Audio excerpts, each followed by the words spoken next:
Gym చేస్తున్నప్పుడు రోజుకి ఒక మజిల్ చేయడం బెటరా లేదా 2-3 మజిల్స్ కలిపి చేయడం బెటరా మాట్లాడుకుందాం కానీ ముందైతే ఫాలో కొట్టండి. సో మ్యాటర్ ఏంటంటే రీసెర్చ్ పరంగా చూసినప్పుడు మీరు ఎలా వర్కౌట్ చేసినా సరే ఓవరాల్ వీక్లో మీ వర్క్ లోడ్ మ్యాచ్ అయింది అనుకోండి, మీ మజిల్ గ్రోత్ అయితే బాగానే ఉంటుంది. కాకపోతే ఇది థియరిటికల్గా బాగానే ఉంది కానీ ప్రాక్టికల్ సినారియోలో చూస్తే సింగిల్ మజిల్ గ్రూప్ చేస్తున్నప్పుడు మన జనాలు ఒకే సెషన్లో ఒకే మజిల్ గ్రూప్ మీద దగ్గర 8 నుంచి 10 వేరియేషన్లు చేస్తారు. అంటే వేరియేషన్కి 3 సెట్లు వేసుకున్నా సరే దగ్గర 24 నుంచి 30 సెట్లు work load on the same muscle. So ఇంత ఎక్కువ లోడ్స్ వేయడం వల్ల రికవరీ చాలా కష్టం అవుతుంది అండ్ అది మజిల్ గ్రోత్ మీద నెగిటివ్ ఇంపాక్ట్ చూపిస్తుంది. రెండో విషయం ఏంటంటే మనం ఒక మజిల్ ని యాక్టివేట్ చేశాక ఒక 2 నుంచి 3 రోజుల్లో మజిల్ రికవర్ అయిపోతుంది. కాకపోతే సింగిల్ మజిల్ గ్రూప్ చేయడం వల్ల అదే మజిల్ ని మళ్ళీ యాక్టివేట్ చేయడానికి దగ్గర ఒక వారం టైం వేస్ట్ చేస్తాం. దీనికంట 2-3 మజిల్ గ్రూప్స్ ఒకేసారి ట్రైన్ చేయడం వల్ల మనం ప్రతి మజిల్ ని కనీసం వారానికి 2 సార్లు ట్రైన్ చేస్తాం. ఓవరాల్ వర్క్ లోడ్ ని వీక్ మొత్తంలో డివైడ్ చేస్తాం కాబట్టి ఈజీగా రికవర్ అవుతాం అండ్ మజిల్ గ్రోత్ కూడా బెటర్ గా చూస్తాం.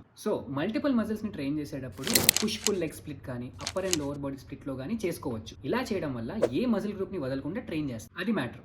ఈ టాపిక్ గురించి మీకు ఇంకేమైనా డౌట్స్ ఉంటే కింద కమెంట్ బాక్స్లో అడగండి. అలాగే జిమ్కి వెళ్ళే మీ ఫ్రెండ్స్ అందరికీ ఇది షేర్ చేయండి.